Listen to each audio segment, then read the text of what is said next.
Assalamualaikum warahmatullahi wabarakatuh. Alhamdulillahilladzi nahmaduhu wa nasta'inuhu wa nastaghfiruh wa na'udzu billahi min syururi anfusina wa min sayyiati a'malina. May yahdihillahu fala mudhillalah wa may yudlilhu fala hadiyalah. Asyhadu an la ilaha illallah wahdahu la syarikalah wa asyhadu anna Muhammadan 'abduhu wa rasuluhu la nabiyya wa la rasula ba'dah. Fa inna asdaqal hadithi kitabullah wa khairul hadi hadi Muhammadin sallallahu alaihi wasallam wa syarrul umur muhdatsatuha fa inna kulla muhdatsatin bid'ah wa kulla bid'atin dhalalah wa kulla dhalalatin finnar. Usikum wa nafsi bitaqwallah faqad fazal muttaqun. Usikum wa nafsi bitaqwallah fa inna akramakum 'indallahi atqakum. Amma ba'd. Al-ikhwah hadirin, bapak-bapak, ibu-ibu, mahasiswa, mahasiswi, dan segenap jamaah yang dimuliakan oleh Allah Subhanahu wa taala. Alhamdulillah kembali Allah Subhanahu wa taala mempertemukan kita di rumah Allah, sebaik-baik rumah, di bulan yang paling mulia, di waktu yang istimewa, di mana waktu ini ketika waktu subuh datang, maka malaikat malam dan malaikat siang berkumpul. Mereka akan melaporkan apa yang kita lakukan. Rasulullah sallallahu alaihi wasallam menyatakan, yata'aqabuna fikum malaikatun bil laili wa malaikatun bin nahar fayajtami'una fi salatil asri wa salatil fajri fayaqulu Allah ta'ala kaifa taraktum ibadi qalu taraknahum wa hum yusallun wa atainahum wa hum yusallun. Akan saling bergantian mengawasi kalian malaikat malam dan malaikat siang, yang kemudian mereka akan berkumpul pada sholat asar dan sholat subuh. Allah Subhanahu wa ta'ala bertanya kepada para malaikat, wahu a'lam, padahal Allah lebih mengetahui, bagaimana kalian meninggalkan hamba-hambaku? Maka malaikat menyatakan, kami meninggalkan hamba-hambamu, mereka sedang sujud, mereka sedang ruku, dan kami saat mendatangi mereka ternyata mereka pun sedang sholat. Al-ikhwa'azakallah. Jadi ini adalah waktu yang diistimewakan oleh Allah Subhanahu wa ta'ala. Bahkan sampai juga disebutkan di dalam Al-Quranul Karim, wa Qur'an al-fajri inna Qur'an al-fajri kana mashhuda. Dan sholat subuh dinamakan Qur'an al-fajr. Hal ini menurut sebagian para ulama karena yang paling nampak dalam bacaan dalam sholat subuh adalah bacaannya. Jadi disunahkan dalam sholat subuh itu bacaannya panjang. Rasul sallallahu alaihi wasallam ketika sholat subuh membaca 100 ayat. Ya, likhwa'azakallah. Coba nanti mahasiswa ketika imam, ya, dicoba aja 1 rakaat 100 ayat. Apa yang akan terjadi itu, masya Allah. Mungkin yang tadinya tidak batuk akan mulai batuk, yang tadinya kuat berdiri mulai goyang kanan goyang kiri, ini masya Allah. Bahkan mungkin akan banyak yang berdehem, seakan-akan memberikan alarm agar dipercepat sholatnya, masya Allah. Al-ikhwa'azakallah. Padahal itu adalah contoh dari Rasul sallallahu alaihi wasallam. Jadi sholat subuh itu dipanjangkan bacaannya. Maka pantas kalau nanti hari Jumat kita dianjurkan untuk membaca surat As-Sajdah dan surat Al-Insan secara full. As-Sajdah full dari awal sampai akhir, kemudian rakaat kedua Al-Insan dari awal sampai akhir. Itu juga terkadang ada sebagian jamaah yang ngeluh, katanya terlalu panjang. Jangankan ayat-ayat seperti tadi, di beberapa tempat kita bacakan juz amma, Al-Humazah, Al-Fil, ada saja yang ngeluh, Ustadz kepanjangan. Masya Allah, apa yang mau dibacanya terus surat apa gitu ya, likhwajakallah. Naam, alikhwa'ajanallahu wa iyyakum. Seperti tadi disampaikan bahwa sholat subuh disaksikan oleh malaikat. Maka alikhwa'ajanallahu wa iyyakum, waktu subuh berarti amalan yang kita kerjakan pada saat tersebut dilaporkan 2 kali. 1 oleh malaikat malam. Malaikat malam tugasnya dari waktu asar sampai waktu subuh. Mereka naik kepada Allah waktu subuh melaporkan si fulan sholat subuh berjamaah. Tapi si fulan tidak ada sholat berjamaah. Entah mungkin pura-pura sakit, atau mungkin itu alikhwa'azakallah, ya, dia masih tidur di lantai 3, atau mungkin al-ikhwa azakallah dia karena udzur syar'i. Allah alam bisawab. Tapi juga nanti ketika datang malaikat subuh, malaikat siang, dari waktu subuh sampai waktu asar, ketika naik kepada Allah waktu asar, mereka pun akan melaporkan kepada Allah, si fulan, si fulan, si fulan, ada waktu subuh, ada waktu asar. Masya Allah, ikhwa azakallah. Ya, kalau kata Syekh Ali Asy-Shinqiti, ikhwa azakallah, beliau menyatakan termasuk amalan selain sholat, ya, yang paling diutamakan adalah waktu subuh dan waktu asar. Maka siapa yang berinfak pada waktu subuh dilaporkan oleh dua malaikat, malaikat pagi dan malaikat malam. Maka Bapak sekalian yang bawa uang segera infakkan. Insyaallah ya, kepada panitia Ramadan ataupun kepada siapa yang membutuhkan. Itu masyaallah, ikhwa azakallah. Jadi berinfak, kemudian silaturahim dan yang lainnya ya, ikhwa azakallah. Nah, Bapak sekalian dan ibu-ibu yang dimuliakan Allah Subhanahu wa taala, pada kesempatan kali ini insyaallah saya akan menyampaikan lanjutan tentang apa yang sudah disampaikan kemarin berkenaan dengan kewajiban kita terhadap Al-Qur'anul Karim. Al-ikhwa azakallah, di mana saya menyampaikan mungkin ada sekitar 30 kewajiban kita terhadap Al-Qur'anul Karim, dan sudah disampaikan, ada yang ingat berapa mahasiswa yang sudah disampaikan? 7. Masya Allah, itu yang nyatet, yang tidak nyatet lupa. Nah, al-ikhwa azakallah. Yang pertama adalah beriman kepada Al-Qur'anul Karim, ya, dan beberapa cabang daripada iman sudah kita sampaikan di sana. Kemudian juga adalah membacanya, ya, tilawatul Quran. Selanjutnya juga al-ikhwa azakallah, yang ketiga adalah membaguskan suaranya. Jadi kita berusaha untuk membaguskan suara kita. Akan tapi sudah disampaikan juga, jangan sampai kita ingin meniru Syekh Sudais, akan tetapi makharijul huruf dan hukum tajwidnya berantakan. Ya, al-ikhwa azakallah. Jadi jangan mendahulukan lagam, ya, al-ikhwa, ataupun lagu sebelum kita belajar tajwid, tahsin, ya, kemudian pelajari juga makharijul hurufnya. Itu al-ikhwa azakallah. Insyaallah masing-masing punya nada tersendiri. Kemudian yang keempat itu adalah kita mendengarkan dan memperhatikan. Ya, istami'u wa ansitu. Nah, al-ikhwa azakallah, sudah kita sampaikan apa perbedaan antara yasma'un dengan yastami'un. Kemudian juga al-insat, bagaimana kita harus memperhatikan Al-Qur'anul Karim. Yang selanjutnya juga al-ikhwah, kita harus khusyuk saat mendengarkan Al-Qur'an, saat mempelajari Al-Qur'anul Karim, karena Allah mengingatkan kita, sudah saatnya kita tunduk, sudah saatnya kita khusyuk untuk mengingat Allah, dan sebaik-baik peringatan Allah adalah Al-Qur'anul Karim. Dan selanjutnya juga adalah menangis. Ini menunjukkan bahwa orang tersebut faham apa yang terkandung dalam Al-Qur'anul Karim. Dan yang ketujuh adalah menghafal Al-Qur'anul Karim. Nah, ikhwa azakumullah, menghafal Al-Qur'anul Karim 30 juz, hukumnya fardu ain atau fardu kifayah? Fardu kifayah, ya, ikhwa azakumullah.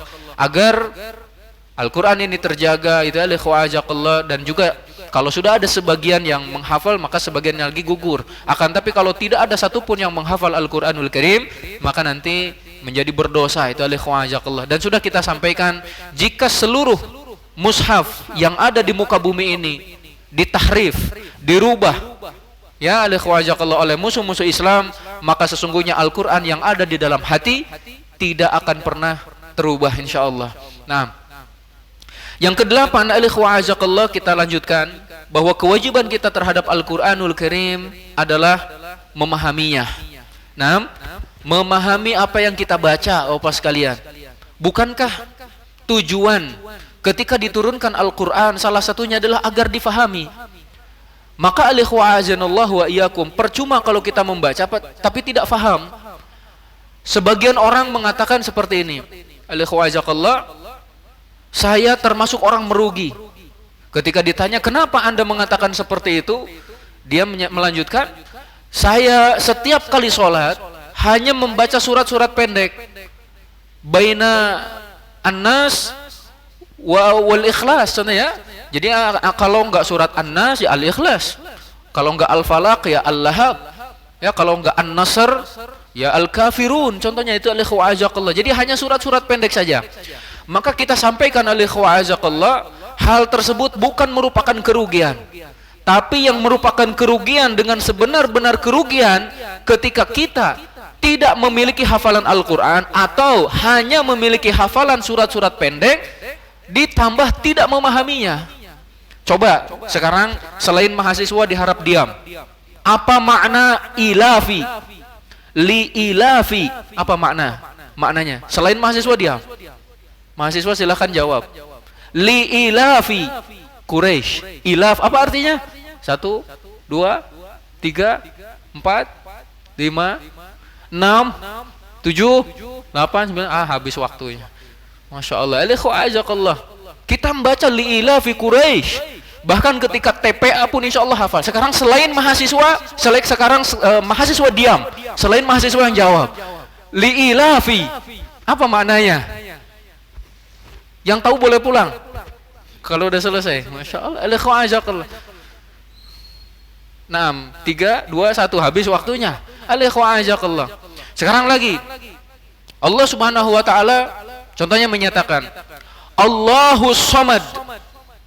Apa makna As-Samad? Ajakallah. Jangan malu-malu. Siapa yang tahu makna dari As-Samad? Allahus Samad.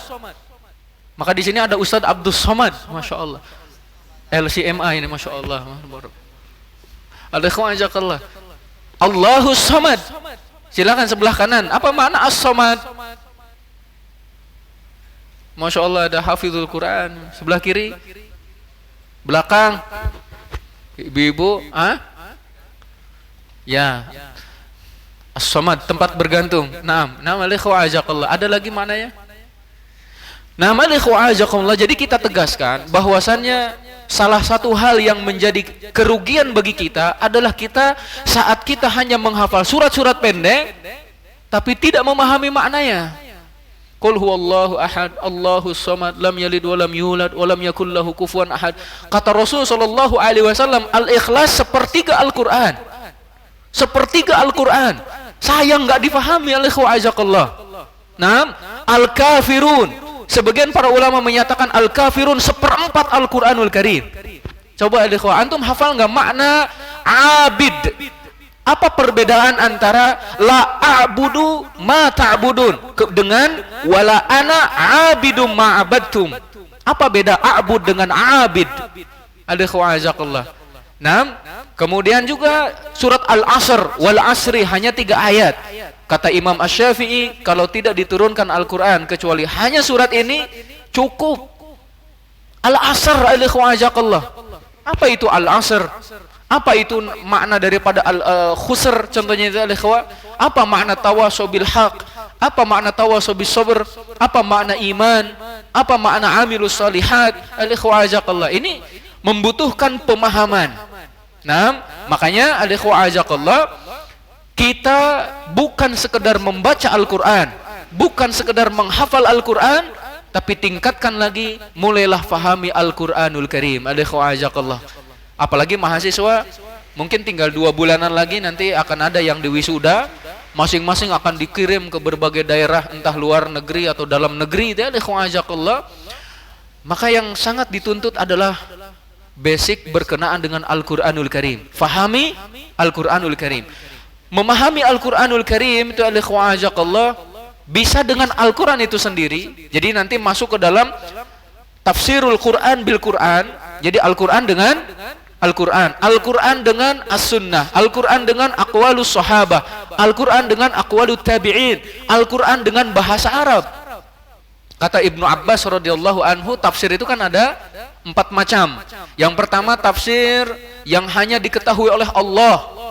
Siapapun yang berusaha untuk menafsirkan ayat ini, kemungkinan besarnya dia hanya sekedar mengeluarkan ijtihad atau keliru nantinya.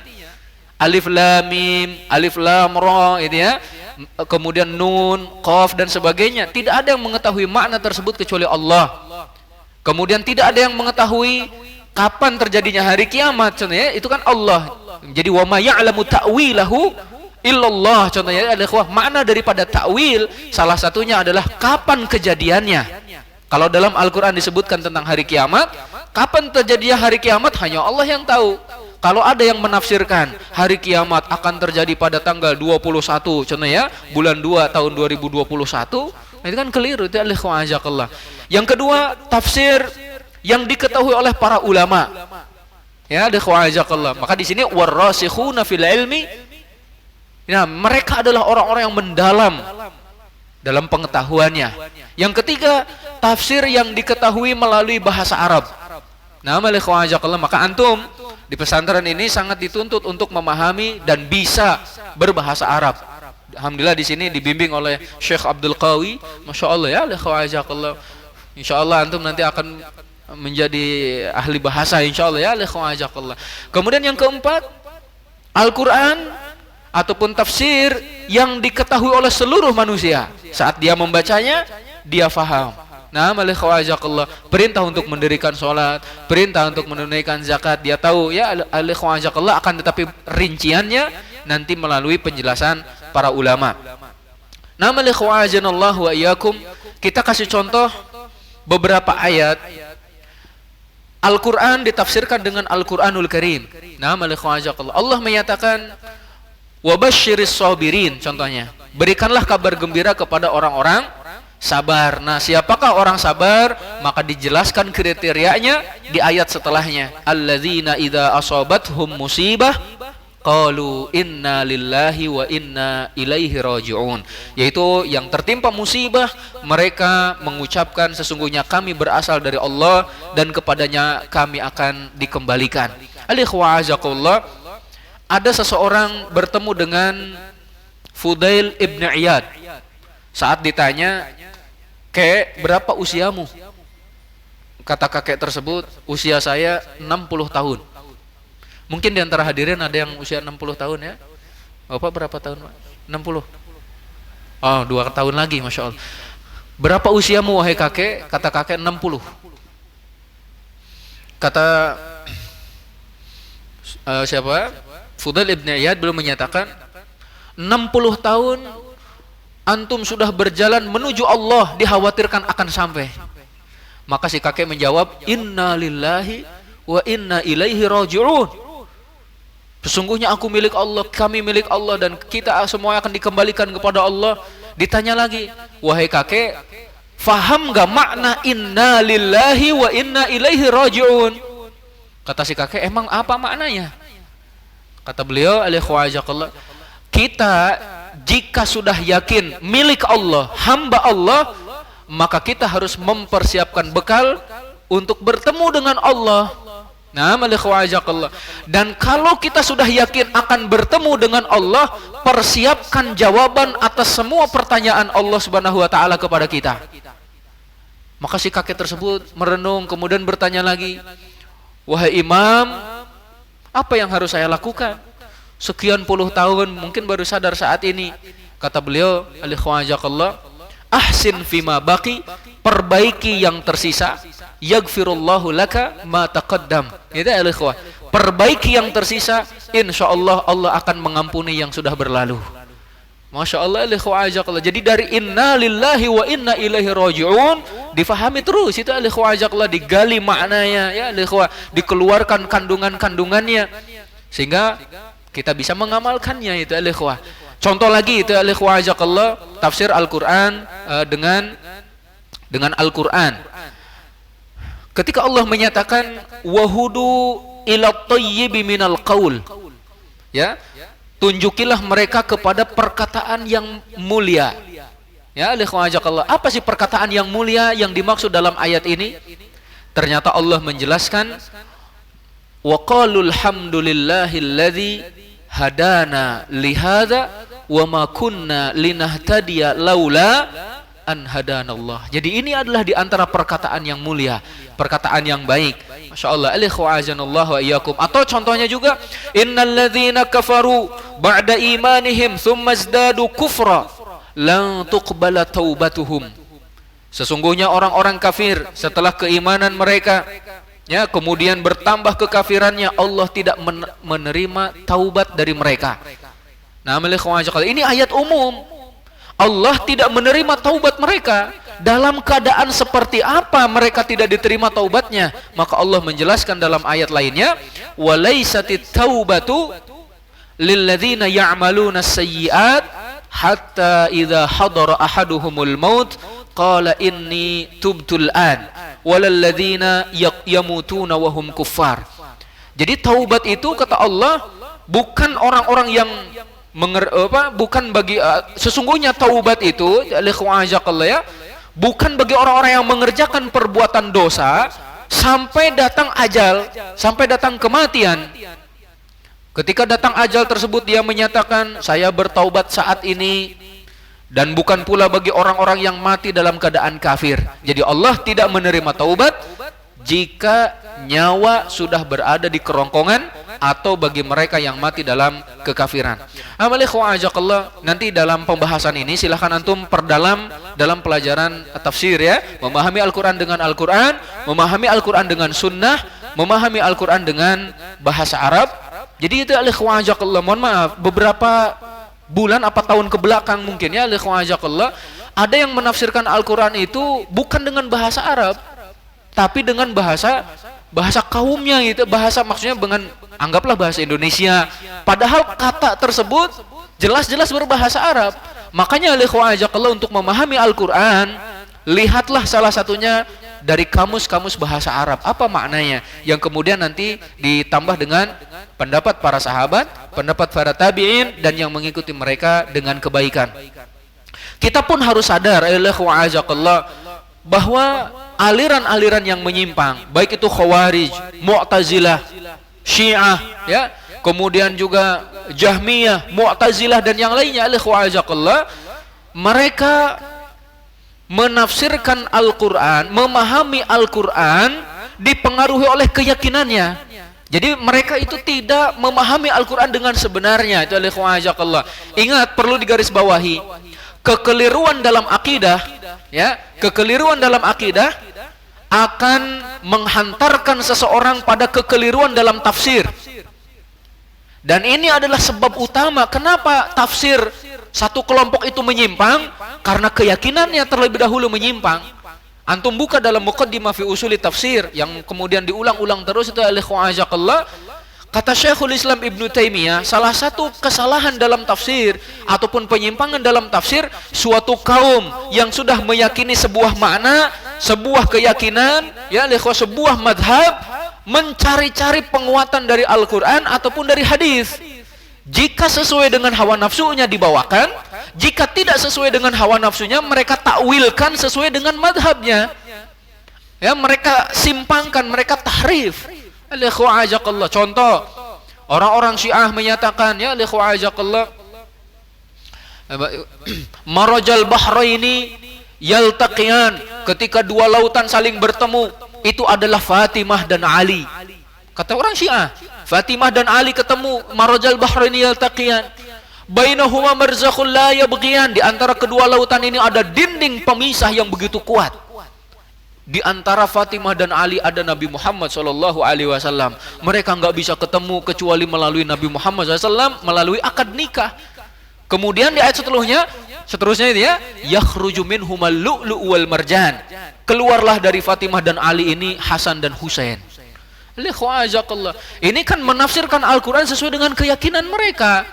Ataupun Qaramithah yang menyatakan tabbat yada Abi Lahab wa tab, celakalah bagi kedua tangan Abu Lahab dan sesungguhnya dia akan celaka. Kedua tangan Abu Lahab adalah Abu Bakar dan Umar. Jadi yang celaka itu Abu Bakar, Umar.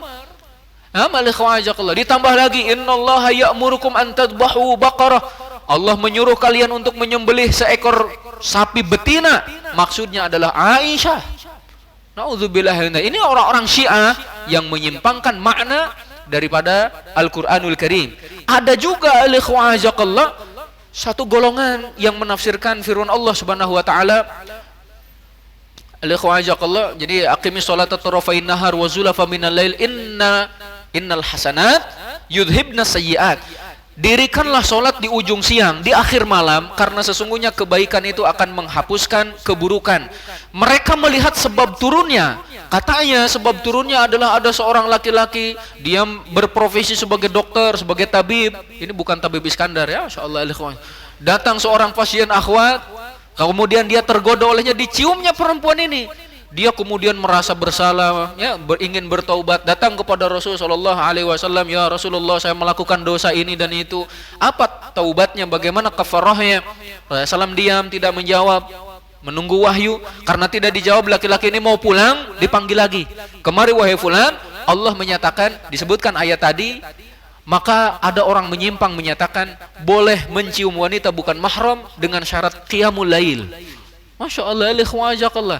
Ini kan penyimpangan terhadap tafsir Al-Quranul Karim. Maka bisa jadi mereka yang pacaran pun mungkin berdalil dengan Al-Quranul Karim.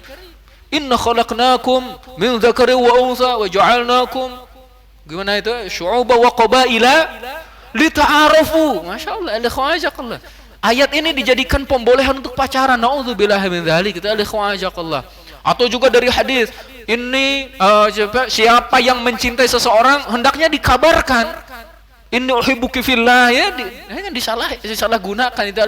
Jadi pemahaman yang keliru, tapi untuk menguatkan keyakinan sebelumnya itu. Na'udzubillahi min dzalik. Atau Mu'tazilah, contohnya Mu'tazilah, mereka mencari penguatan dari Al-Quranul Karim untuk menguatkan keyakinannya. Contoh keyakinannya, Al-Quran adalah makhluk. Nah, Al-Quran adalah makhluk. Menurut mereka itu adalah khawajaqallah, Al-Quran adalah makhluk dengan berbagai dalil yang ada. "Wallahu khalaqakum," ataupun juga contohnya, "Inna ja'alnahu Qur'anan Arabiyya," kami telah menjadikan Al-Quran itu berbahasa Arab. Kata mereka ja'alna, oh berarti makhluk. Nah, khawajaqallah. Dan juga dalil-dalil yang lainnya, termasuk kata Mu'tazilah itu adalah khawajaqallah, kita ini memiliki kebebasan. Ya, kebebasan untuk berbuat. Ini maaf, al-ikhwajakallah qadariyah gitu ya, al-ikhwajakallah qadariyah yang menyatakan kita memiliki kebebasan untuk bertindak, katanya untuk memilih, untuk menentukan perbuatan dan yang lainnya. Al-ikhwajanallahu wa iyyakum. Dan banyak lagi contoh-contoh penafsiran yang menyimpang, itu adalah disebabkan karena tidak memahaminya dengan benar. Kalau Mu'tazilah juga, contohnya Syekh Imam Az-Zamakhsyari dalam tafsirnya Al-Kasyaf, beliau meniadakan seorang mukmin akan melihat wajah Allah pada hari kiamat kelak.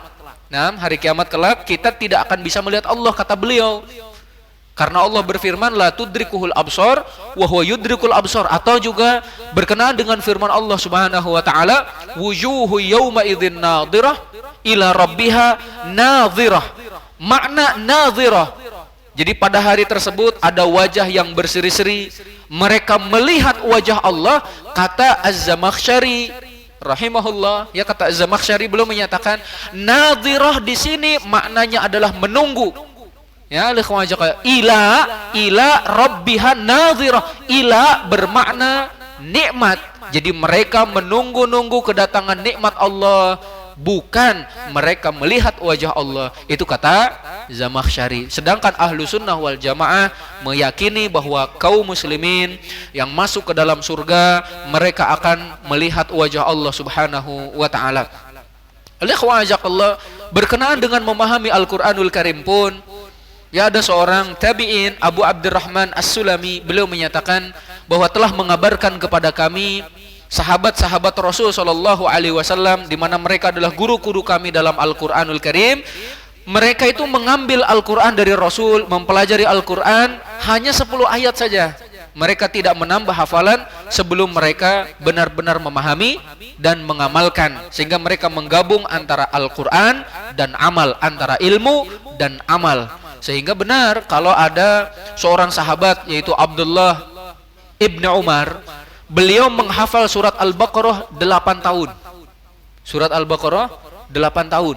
Masya Allah, ikhwa'ajakallah. Karena bukan sekedar menghafal lafadznya, bukan sekedar menghafal hurufnya, akan tetapi memahami maknanya. Dan juga kata para ulama, kata seorang sahabat, jika ada seseorang di antara kami yang sudah menghafal surat Al-Baqarah dan Ali Imran, mulia di antara kami. Karena dia sudah punya ilmu yang begitu banyak. Itu adalah Al-Baqarah dan Ali Imran. Nah, ini berkenaan dengan memahami Al-Quranul Karim, ya, jadi jangan sekedar membacanya. Nah, yang selanjutnya adalah perintah untuk tadabbur. Jadi kewajiban kita terhadap Al-Quranul Karim adalah tadabbur Al-Quran. Setelah kita faham, setelah kita mengetahui tafsirnya, maka kemudian kita mulai memasuki dalam tadabbur Al-Quranul Karim. Dan ini bisa dilakukan oleh kita, Allah, dengan syarat seperti tadi ya. Kita sudah memahami tafsiran ayat tersebut, baru kemudian kita ambil tadabburnya. Allah, Allah berfirman, "Afala yatadabbaruna al-Qur'an walau kana min 'indi ghairillahi lawajadu fihi ikhtilafan katsira." Apakah mereka tidak mentadaburi Al-Qur'an? Seandainya Al-Qur'an itu berasal dari sisi selain Allah, niscaya mereka akan mendapati di dalamnya perdebatan yang banyak. Tapi ini berasal dari Allah, maka urut, kemudian juga tertib, tidak ada perdebatan dalamnya. Dan ayat ini Allah surat An-Nisa ini ya ditujukan kepada orang-orang munafik. Kita lihat dalam surat An-Nisa, surat An-Nisa itu kan madaniyah. Seperti umumnya surat-surat madaniyah yang berisi penetapan syariat, baik itu zakat, contohnya itu Allah berbuat baik kepada anak-anak yatim. Dan ternyata dalam surat An-Nisa pun Allah menyingkap karakteristik orang-orang munafik.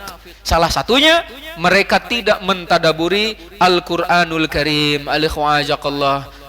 Orang-orang munafik mereka tidak meyakini kenabian Nabi Muhammad SAW, ataupun juga tidak mengetahui, tidak meyakini kebenaran Al-Quranul Karim, sehingga Allah mencela mereka, afala yatadabbarunal Quran walau kana min 'indi ghairillahi lawajadu fihi ikhtilafan katsira. Sedangkan dalam surat Muhammad ayat yang ke-24 itu Allah, afala yatadabbarunal Quran am ala qulubin aqfaluha. Apakah mereka tidak mentadaburi Al-Quran atau dalam hati mereka itu ada penguncinya? Nah, dalam surat Muhammad sallallahu alaihi wasallam Allah menceritakan yang pertama tentang orang-orang kafir. Ya, kemudian orang-orang beriman, kemudian kembali kepada orang-orang munafik. Nah, dan diceritakan di dalamnya salah satunya adalah ketika mereka tidak mau mentadaburi Al-Quranul Karim. Maka jangan sampai kaum mukminin masuk ke dalam kelompok orang-orang munafik yang tidak mentadaburi Al-Quranul Karim. Pembahasan tentang tadabbur itu sangat panjang, dan intinya nanti saya anjurkan kepada mahasiswa minimal saat membaca Al-Quranul Karim ingat-ingat oleh kita ada 5 tak ya, 5 tak itu. Yang pertama tamhid. Ya, tamhid itu adalah seakan-akan prolog untuk memasuki sebuah surat. Ya, contohnya antum akan membaca surat Al-Humazah. Kemudian disampaikan bahwa Al-Humazah ya secara umum, gambaran umum ataupun juga makna yang terkandung di dalamnya. Al-Humazah menceritakan orang-orang kafir yang selalu mencela Rasul sallallahu alaihi wasallam beserta dengan balasan yang akan diterima oleh mereka itu ya, dan juga agar jangan sampai kita mengikutinya. Baru kemudian tilawah setelah tamhid, setelah prolog itu gambaran umum setelah ada ya di benak kita. Yang kedua adalah tilawah, bacanya dengan tartil, baca surat tersebut. Kemudian setelah dibaca maka sampaikan tafsir, baca tafsirnya ya, tafsir Ibnu Katsir, tafsir As-Sa'di, tafsir contohnya siapa itu At-Tabari ya, dan yang lainnya. Setelah tafsir maka masuk ke dalam tadabbur. Ini yang keempat, yang keempat adalah tadabbur. Kita sudah tahu tafsir, kemudian kita renungi. Allah Subhanahu wa taala contohnya dalam surat Al-Fil mengutus burung yang kecil yang dengannya bisa menghancurkan hewan yang begitu besar. Ada apa di balik tersebut? Oh, ternyata kekuasaan Allah, ya, kekuasaan Allah terhadap makhluknya contohnya, ataupun jika Allah berkehendak maka pasti akan terjadi. Atau juga itu Allah, semua kekuatan dunia tidak ada apa-apanya dibanding dengan kekuatan Allah. Jadi tadabbur itu Allah. Ya, seperti Allah mengutus contohnya siapa? Ketika sedang menceritakan burung hudhud ya, Nabi Sulaiman mengutus hudhud ke satu negeri, Saba. Nah, ini sebagian orang menyatakan Saba itu Yogyakarta katanya ya, Allah alam, misalnya dari mana juga ini pendapatnya? Ini tafsir jalan lain barangkali ya, likhwajakallah. Jadi burung kecil bisa menjadi sebab keimanan sebuah negeri. Masya Allah, ikhwah. Kan dengan tadabbur seperti itu ya. Bahkan ada seorang wanita, ini pernah saya sampaikan juga, dia bertengkar dengan suaminya, pengantin baru biasa, penyesuaian, tengkar. Ikhwah, karena nggak kuat mungkin si istri ini pulang ke rumah orang tuanya ya tanpa sepengetahuan suaminya. Mungkin suaminya sedang ke masjid, dia pun pulang sendiri. Di pertengahan jalan, wanita ini mendengar seorang imam sedang sholat berjamaah membaca surat Al-Balad. Laqad khalaqnal insana fi kabad. Kami telah menciptakan manusia dalam keadaan bersusah payah. Kata wanita tersebut, saya punya suami susah payah. Kalau nggak punya suami lebih susah, mending punya suami karena balik lagi akhirnya. Insyaallah alikhwajakallah. Jadi tadabbur gitu ya alikhwajakallah. Seperti itu ya. Tadabbur bisa dilakukan oleh kita setelah mengetahui tadi maknanya. Juga alikhwajakallah yang kelima, setelah tadabbur nanti baru ada tazkiyah. Tazkiyah itu setelah kita fahami, setelah kita tadabburi apa yang harus kita kerjakan. Nah, alikhwajakallah. Jadi memberi rekomendasi kepada kita untuk mengerjakan amalan ini setelah engkau mentadabburi Al-Qur'anul Karim. Nah, alikhwajakallah. Selanjutnya, kewajiban kita selain tadabbur, ini juga buku At-Tadabbur Haqiqah, dan saya mengumpulkan beberapa buku tentang tadabbur, banyak sekali ternyata itu alikhwajakallah. Nah, selanjutnya adalah mudarasah. Kalau tadi tadabbur adalah kegiatan pribadi, ya kegiatan pribadi bisa dilakukan masing-masing silakan di rumah. Tapi kalau mudarasah, ingat mudarasah bukan kegiatan personal, akan tetapi kegiatan kelompok. Ya likhwajakallah, minimal 2 orang. Mudarasah itu. Maka Rasul sallallahu alaihi wasallam bersabda, "Majtama'a qaumun fi baitin min buyutillah yatluna kitaballah wa yatadarasunahu bainahum illa nazalat alaihimus sakinah wa ghasyiyatuhumur rahmah wa hafathumul malaika wa dzakarahumullahu fi man indah." Tidak ada suatu kaum berkumpul di salah satu rumah dari rumah-rumah Allah, mereka membaca kitabullah. Ingat yang pertama baca, yatluna kitabullah. Sudah saya sampaikan apa beda antara qiraah dengan tilawah ya. Nanti yang kehilangan tulisannya tanya ke temannya. Itu ada khawjakallah. Beda antara qiraah dengan tilawah. Yatluna kitabullah, membaca kitabullah, wa yatadarasunahu bainahum, saling mudarasah. Tadarus itu ada khawjakallah. Dan tadarus sudah masuk ke dalam bahasa Indonesia. Tadarus. Ya, kita memahami tadarus itu satu membaca, satu mendengar. Benar seperti itu juga. Kata Syekhul Islam Ibnu Taimiyah alaihi khawjakallah, salah satu bentuk tadarus berkumpul, satu membaca, yang lain mendengarkan. Yang membaca itu adalah diumpamakan seperti orang yang memerah susunya, memerah susu gitu ya ikhwah. Dan yang mendengar itu adalah yang meminumnya. Masya Allah ikhwah. Atau sebagian membaca ayat 1 sampai 5 contohnya, kemudian terus 6 sampai 10, yang lainnya mendengarkan. Kalau ada kekeliruan dibenarkan. Dan lebih dari itu ikhwah, mudarasah itu berkumpulnya sekelompok orang yang sudah memahami makna ayat. Jadi tanda kutip ya, yang berkumpul itu orang-orang yang sudah paham.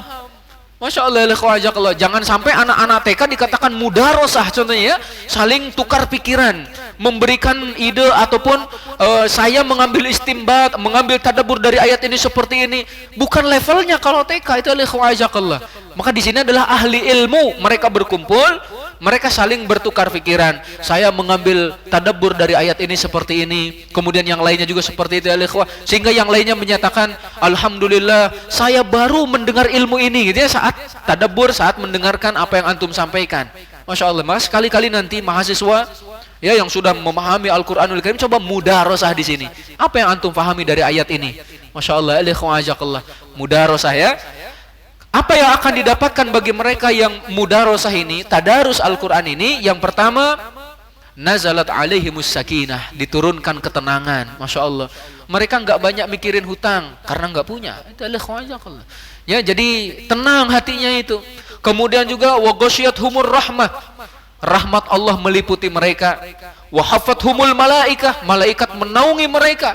wa dzakarahumullahu fi man indah. Allah menyebut-nyebutnya di hadapan para malaikat. Masya Allah. Selain tadi orang yang ikut sholat subuh dan sholat asar berjamaah disebut-sebut di Malaul A'la, maka orang yang mudarosah pun disebut-sebut oleh Allah di hadapan malaikat. Masya Allah. Nampaknya ini yang belum ada ya di pesantren kita. Mungkin nanti perlu ada gitu ya. Setelah tadabbur maka mudarosah. Masya Allah. Selanjutnya juga kewajiban kita adalah mengajarkan Al-Quranul Karim. Khairukum man ta'allamal Qur'an wa 'allamahu. Sebaik-baik dari kalian adalah yang mempelajari Al-Quran dan mengajarkannya. Jangan malu untuk mempelajari Al-Quran. Sebagian menyatakan, Ustaz saya malu, saya sudah tua katanya ya, malu untuk mempelajari alif-alifan. Kita bilang ini bukan alif-alifan, ini alif beneran. Setiap huruf dibalas 10 kebaikan. Masya Allah. Tidak mengapa, silahkan walaupun sudah tua, silahkan mempelajari Al-Quran. Dan sudah saya sampaikan di awal ya, berkenaan dengan tilawatul Quran, bahwa Allah ataupun Rasul Shallallahu Alaihi Wasallam menyatakan setiap huruf itu kan satu kebaikan dikali 10. Dan nanti di akhir hadisnya itu, siapa yang kesulitan dalam membacanya maka baginya 2 pahala. Kesulitan di sini bisa karena faktor usia, bisa karena dia sakit. Contohnya itu mungkin dari lisannya ada sesuatu, ada kelainan, tapi dia terus mempelajarinya, 2 pahala baginya. Masya Allah. Sedangkan bagi yang mahir terhadap Al-Quranul Karim, dia akan bersama malaikat yang mulia. Masya Allah. Jangan lupa ya, nanti kalau antum masuk ke dalam surga, carilah guru-guru antum. Itu Masya Allah. Mintakan kepada Allah, ya Allah, sesungguhnya fulan telah mengajariku Al-Quranul Karim, berikanlah syafaat kepadanya. Masya Allah. Abu Abdurrahman As-Sulami yang tadi saya singgung, beliau seorang tabi'in, belajar langsung dari sahabat. Beliau menghabiskan waktu sekitar 40 tahun untuk mengajar Al-Quranul Karim di masjid. Ditanya oleh teman-temannya, wahai syekh, wahai imam, kami melihat engkau sudah berpuluh-puluh tahun mengajarkan Al-Quranul Karim. Apa motivasi Anda untuk mengajarkan Al-Quran dalam waktu sekian lamanya? 40 tahun. Masya Allah. Kata beliau, satu hadis dari Rasul Sallallahu Alaihi Wasallam, khairukum man ta'allamal Qur'an wa 'allamahu. Sebaik-baik kalian adalah yang mempelajari Al-Quran dan mengajarkannya. Kita hitung saja secara logika. Contohnya, kalau dalam 1 tahun yang belajar kepada syekh ini, anggaplah 60 orang seperti di Al-Islam, 60 orang 1 tahun, 40 tahun, kira-kira berapa ratus orang? 6 kali 4 berapa? Berapa? Ya 24 ya 24, nolnya berapa itu? Hah? Berapa? 2400? Nah, anggaplah 2400 orang yang telah belajar kepada beliau, memahami cara baca yang benar, memahami maknanya itu, masing-masing mendapat keistimewaan, dia pun mendapatkan pahalanya. Maka di sini kalau contohnya Syekh Al-Kabir Ustadz Joko Imanuddin, contohnya mengajarkan Al-Quran dalam 1 tahun kepada 60 orang, ini sudah 10 tahun, contoh udah 600 orang. 600 orang, pahalanya akan terus ngalir. Makanya di antara keinginan kita, minimal anak-anak kita mulai bisa membaca Al-Quran melalui kita sebagai orang tua. Jangan sampai mereka menghafal Al-Quran, menghafal Al-Fatihah, tapi ternyata dari orang, contohnya ya. Jadi mengajarkannya. Dan juga pentingnya mengajarkan Al-Quranul Karim, sehingga Abu Bakar Siddiq ataupun Umar ibn al-Khattab, beliau juga banyak mengutus para sahabat ahli Quran ke beberapa daerah untuk mengajarkan Al-Quran. Dan ini pun alhamdulillah ya diikuti oleh kita. Itu ketika nanti antum sudah selesai, masing-masing pulang ke daerah, inti utamanya ajarkan Al-Quranul Karim. Ya siapa yang mengajarkan Al-Quran, maka ini adalah pintu dakwah paling utama. Ingat ya, pintu dakwah paling utama melalui bacaan Al-Quranul Karim.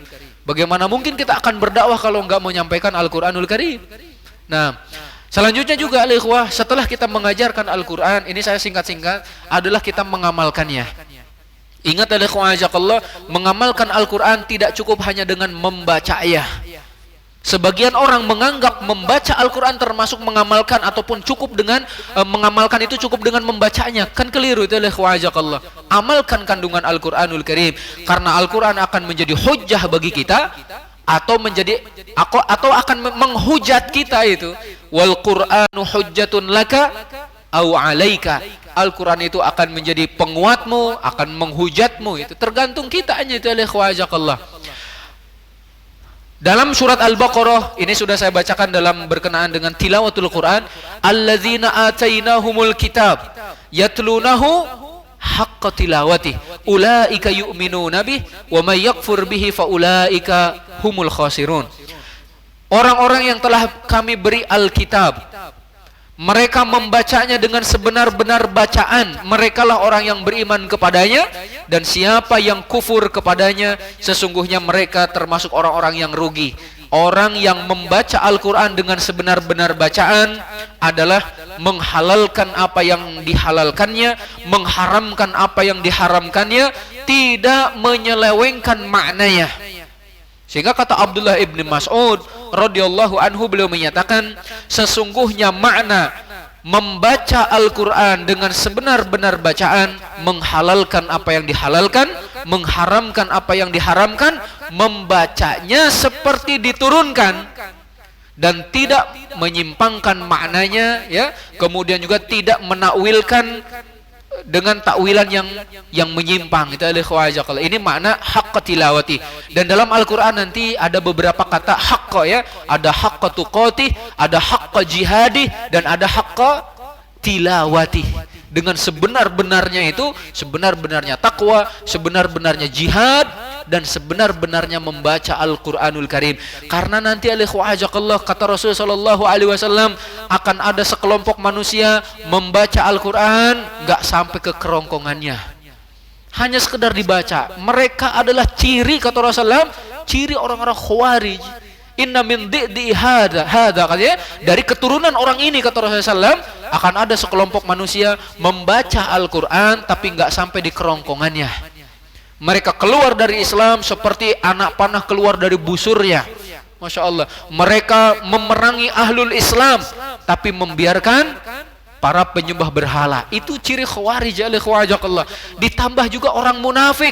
Orang munafik itu baca Quran pada zaman Rasul dengan keinginan agar dinilai baik oleh kaum muslimin. Nah, kalau di zaman ini, wallah alam bisawab, mungkin orang munafik itu sudah tidak baca Quran, kerjaannya mencela dan memojokkan kaum muslimin. Itu Allah. Jadi pengikut-pengikut Abdullah bin Salul itu, ya, Abdullah bin Ubay bin Salul masih ada saat ini, itu dengan beda nama, beda kostum, dan beda bahasanya. Itu Allah.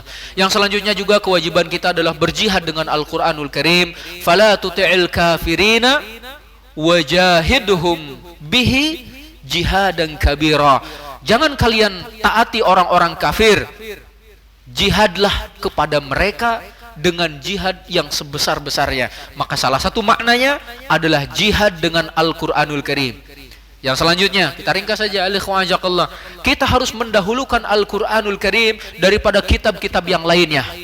Nah, al-ikhwah, maka biasakan ketika menulis karya ilmiah contohnya, ataupun ketika menulis antum, ya, al-ikhwah, menulis tugas contohnya, al-ikhwah, dahulukan firman Allah, baru kemudian penjelasannya, al-ikhwah, dari hadis ataupun juga nanti dari perkataan para ulama yang terdahulu. Itu al-ikhwah, mendahulukan Al-Quran dari yang lainnya.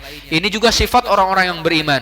Ya ayyuhalladzina amanu la tuqaddimu baina yadayillahi wa rasulih wattaqullah.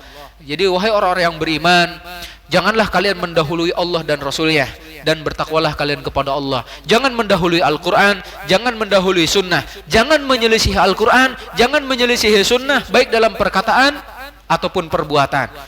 Yang selanjutnya adalah istimbat. Masya Allah, mengambil istimbat dari Al-Quranul Karim. Dan ternyata itu cakupan istimbat bukan sekedar untuk mengeluarkan hukum. Saat ini yang dikenal oleh talibul ilmi, yang masyhur di kalangan mereka adalah istimbatul ahkam. Jadi mengeluarkan hukum dari sebuah ayat. Padahal kandungan Al-Quranul Karim bukan sekedar hukum. Itu oleh khawajakallah. Silahkan antum baca perkataan Syekhul Islam Ibnu Taimiyah, bahkan juga muridnya itu Ibnul Qayyim. Bahkan kata Ibnu Qayyim, Allah subhanahu wa ta'ala memuji ahlul istimbat, dan mereka disebut sebagai ahlul ilmu. Masya Allah, mengeluarkan sebuah makna yang tersirat gitu, ataupun makna yang memang tidak langsung terlihat dari ayat, yang kemudian disampaikan kepada orang-orang setelahnya. Masya Allah, saya sampaikan contohnya. Allah subhanahu wa ta'ala berfirman seperti ini dalam surat Al-Lahab. Saya yakin semuanya hafal surat Al-Lahab, kecuali yang belum. Tabbat yada abi lahabi wa tab, ma aghna anhu maluhu wa ma kasab, sayasla naran dzata lahab. Kemudian wa mra'atuhu hammalatal hatab. Apa arti wa mra'atuhu hammalatal hatab? Istrinya pembawa kayu bakar. Wa mra'atuhu hammalatal hatab. Kata para ulama, mereka menyatakan dari ayat ini dikeluarkan istimbat pernikahan sesama orang kafir sah. Coba, kalau kita hanya sekedar membaca istrinya pembawa kayu bakar, ternyata ada makna yang tersirat di dalamnya, makna yang makna yang sangat dalam itu ya, ikhwah. Pernikahan sesama orang kafir sah. Allah mengatakan istrinya Abu Lahab, dikatakan istrinya, bukan wanita zinanya Abu Lahab, kan tidak, itu ikhwah, tapi istrinya Abu Lahab. Nah, jadi pernikahan sama orang kafir sah. Contoh lagi istimbatnya adalah ketika pada zaman Utsman bin Affan kalau nggak salah ya, ada seorang wanita, dia hamil usia 6 bulan melahirkan. Kata Utsman bin Affan kemudian bermusyawarah dengan yang lainnya, kemungkinan ini zina, nggak mungkin katanya 6 bulan melahirkan. Hampir-hampir dirajam. Itu Allah. Ali bin Abi Thalib menyatakan, sebentar, Allah subhanahu wa ta'ala menyatakan bahwa usia menyusui itu 24 bulan. Kemudian jarak antara menyusui sampai mengandung sampai menyapihnya 30 bulan. Ya Allah, wa hamluhu wa fisaluhu 30 syahra. Hamluhu, hamil, wanita hamil sampai menyapih anaknya itu 30 bulan. Berarti nih alaikumsalam, kalau menyusuinya 24 bulan, hamil paling cepat kata Ali bin Abi Thalib 6 bulan. Selamat, akhirnya tidak dirajam itu alaikumsalam. Maka hamil paling cepat 6 bulan. Kalau ada yang kurang, nah itu masalah itu alaikumsalam ya alaikumsalam. Kalau almarhum Zainuddin MZ malah nyinggung wanita-wanita zaman sekarang itu ya alaikumsalam. Katanya banyak yang enggak mau kalah dengan Siti Maryam, katanya itu alaikumsalam. Kalau Siti Maryam kan melahirkan tanpa suami, ternyata zaman sekarang banyak katanya gitu ya alaikumsalam. Tapi kan itu mereka menyimpang tentunya, itulah alaikumsalam. Istimbat ini sangat luas cakupannya itu alaikumsalam, dan ini sedang kita teliti itu alaikumsalam berkenaan dengan istimbat. Masya Allah alaikumsalam. Kata Ibnu Ashur contohnya, ini kalau antum mahasiswa ingin mempelajari Al-Quran, makna Al-Quran dari sisi bahasa, salah satu tafsir yang membahas dari sisi bahasa yang cukup luas itu adalah tafsir Ibnu Ashur. Masya Allah, tafsir Ibnu Ashur. Bahkan ada pernyataannya itu alaikumsalam, wallahu a'lam bishawab, saya akan menyampaikan makna Al-Quran yang mungkin belum ada di buku-buku tafsir sebelumnya. Masya Allah, Ibnu Ashur luas sekali pemahamannya ya. Beliau menyatakan tafsir Al-Quran itu tidak terlepas dari 3 hal. Ya Allah. Jadi yang pertama adalah berkenaan dengan lafad. Ya Allah. Yang kedua berkenaan dengan makna, dan yang ketiga adalah makna dari makna. Inilah istimbat kata beliau. Masya Allah. Dan istimbat ini bukan kerjaan mahasiswa, akan tetapi kerjaannya para ulama. Mereka yang sangat mendetail, mereka yang sangat mendalam pemahamannya. Ar-rasikhuna fil ilmi. Jazakallahu khair Bapak sekalian, masih banyak kandungan-kandungan ataupun kewajiban kita terhadap Al-Quran, dan berkenaan dengan istimbat pun sekali lagi cukup panjang pembahasannya. Mungkin saya cukupkan sampai di sini karena waktu sudah siang. Sudah saatnya untuk sholat syuruk insyaallah. Baru berapa yang nulis? Sudah berapa kewajibannya? 14. Nah, nanti yang nggak bawa catatan silahkan ditulis ya, dan nanti yang tidak menulis jangan diluluskan, itu ya, jangan diwisuda, itu ya, nggak tahu kewajibannya terhadap Al-Quranul Karim, insyaallah. Subhanakallahumma wa bihamdika asyhadu an la ilaha illa anta astaghfiruka wa atubu ilaik. Assalamualaikum warahmatullahi wabarakatuh.